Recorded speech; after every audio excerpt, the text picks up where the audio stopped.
আল্লাহর নবী বলেন, এ উম্মত, মেহমান দেখলে কপালকে তোমরা বটো না, মেহমান দেখলে তোমরা গোসা হইও না, রাগ হইও না, কারণ মেহমান তোমার রিজিক খাইতে আসে নাই, মেহমানের রিজিক আল্লাহ তোমার ঘরে রেখেছে।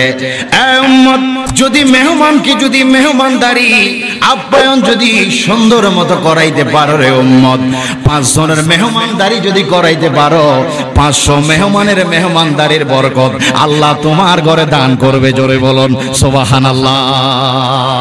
তাহলে মেহমান দেখলে কি আমরা বেজার হব না খুশি হব? না থাকলেও করার ব্যবস্থা করবেন, কারণ আমার রিজিক অন্য কেউ খাইতে পারে না, পারবে না।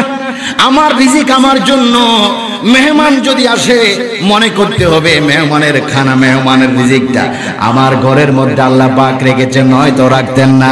এই জন্য মেহমান কেউ রিজিক খাইতে আসে নেই, মেহমানের রিজিক খাওয়ার জন্য আল্লাহ মেহমান পাঠাইছে, কারণ মেহমানের সঙ্গে আল্লাহ পাক রহমত বরকত পাঠায়।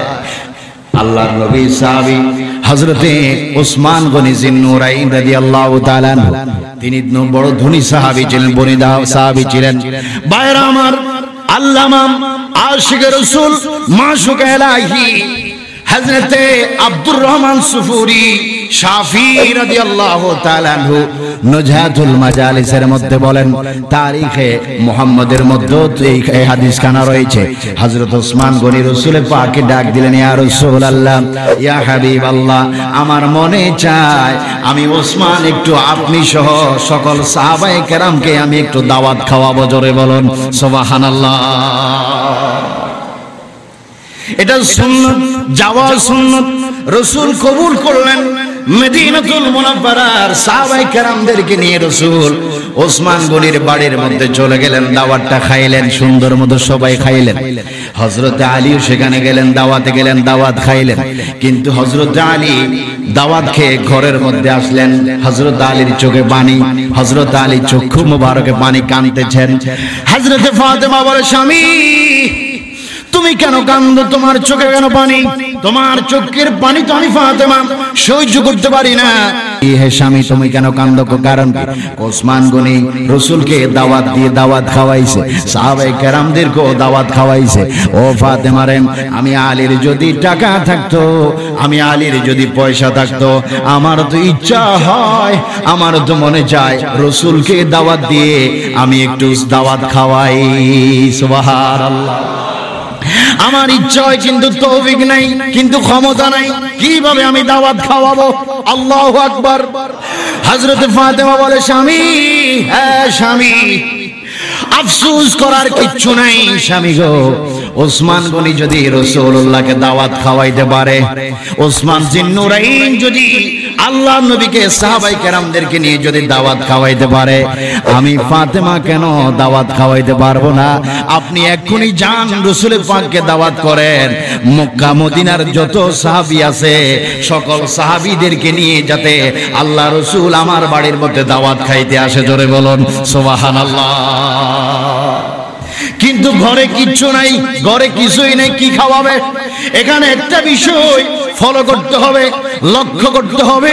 যারা বনি ইসরাইল ছিল, ঈসা রূহুল্লাহর উম্মত ছিল, আল্লাহ পাক আসমান থেকে তাদের জন্য খানা নাজিল করত।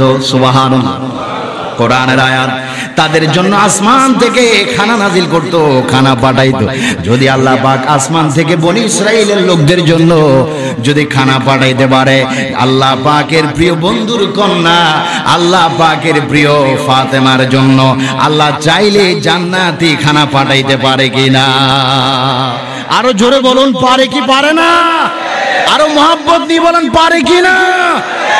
বনি ইসরাইলীদের জন্য যদি খানা আসে আসমান থেকে, তো আল্লাহর নবীর কন্যার ঘরে আল্লাহর পক্ষ থেকে ফলাও গোস্ত আসতে পারে কি পারে না? মা ফাতেমা হযরত আলী দাওয়াত দেওয়ার জন্য চলে গেলেন, আল্লাহর নবীকে দাওয়াত দিলেন। সাহাবায়ে কেরাম আল্লাহর নবীর ঘরে হাজির হয়ে গেলেন। উপস্থিত রয়েছেন খাতুনে জান্নাত ফাতেমাতুজ জোহরা।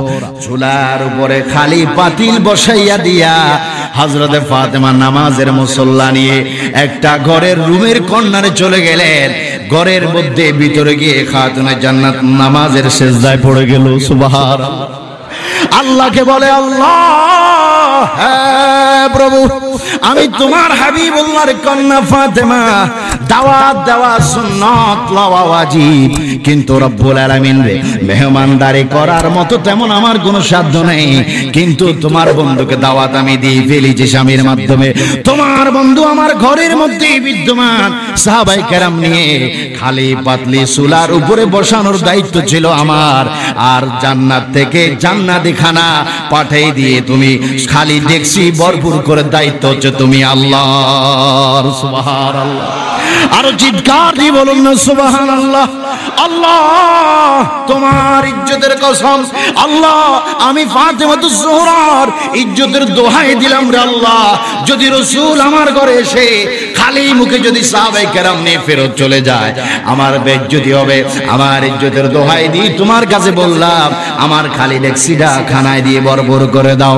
খাতুনে জান্নাত বলে, আমি আমার সিজদা থেকে মাথা মোবারক তুলিয়া চুলার কাছে যখন আসলাম আমি দেখলাম আমার খালি ডেক্সিটা জান্নাতি পোলাও গোশত দিয়ে ভরপুর হয়ে গেছে। জোরে বলুন সুবহানাল্লাহ। আল্লাহু আকবার। মোহাব্বত দিয়ে বলুন আল্লাহু আকবার। আমার প্রিয় ভাইরাম, খাতুনে জান্নাত জারফুনের মধ্যে প্লেটের মধ্যে এক এক করে প্লেটের মধ্যে গোশত পোলাও বাড়তেছেন।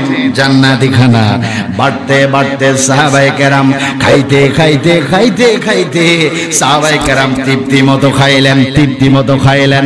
খাতুনে জান্নাত বলে, এত হাজার সাহাবায়ে কেরাম খাইলো, তারপর আমি পাতিলের ঢাকনা সরাইয়া দেখি যেই তরকারি, যেই পোলাও, যেই গোশত যা ছিল এখনো পর্যন্ত মনে হয় একটা সামিসও খানা এখনো কমে নাই। জোরে বলুন সুবহানাল্লাহ। সাহাবায়ে কেরাম বলে, মজার খানা খাইলাম, কত তৃপ্তি মতো খাইলাম। আল্লাহর নবী বলে, সাহাবায়ে কেরাম রে তৃপ্তি মতো খাইছো, কার খানা খাইছো? কয় খাতুনে জান্নাত মা ফাতেমার ঘরের খানা খাইছি। কয় না না, মোটো ফাতেমার ঘরের খানা খাও নে, চুলার উপরে খালি পাতলি আমার মেয়ে বসেছে। আর জান্নাত থেকে মহান আল্লাহ, জান্নাত থেকে মহান আল্লাহ খানা পাঠিয়েছে তোমাদের জন্য। আল্লাহ পাক তোমার আমাদেরকে মেহমানদারির জন্য আজকে জান্নাতি খানা আল্লাহ পাক পাঠিয়ে দিয়েছে। জোরে বলুন সুবহানাল্লাহ। এবার বলুন বরকত দেয় কে? না থাকলো যদি দিল পরিষ্কার রাখেন, না থাকলো অন্তর যদি পরিষ্কার রাখেন, আল্লাহ পাক বরকত দিবে, আল্লাহ পাক আরো বাড়াই দিবে। এজন্য আমার প্রিয় ভাইয়েরা, ঘরের মধ্যে অভাব অনটন থাকলো, মেহমান আসলে মেহমানদেরকে ইজ্জত করতে হবে, মেহমান আসলে মেহমানদেরকে সম্মান করতে হবে, মেহমান আসলে মেহমানদেরকে হাসি মুখে কথা বলতে হবে। যদি আপনার অন্তর যদি ভালো রাখেন, পবিত্র রাখেন, পরিষ্কার রাখেন, আর যদি ভালো মতো আত্মীয় স্বজন মেহমানদারি যদি মেহমানদেরকে যদি ভালো মতো মেহমানদারি করাইতে পারেন, আল্লাহ পাক তোমাদের আমাদের প্রত্যেকের ঘরের মধ্যে আল্লাহ পাক বরকত দান করবেন তো করবেন, আমাদের প্রত্যেকের হায়াতের মধ্যে আল্লাহ বরকত দান করবে। জোরে বলুন সুবহানাল্লাহ।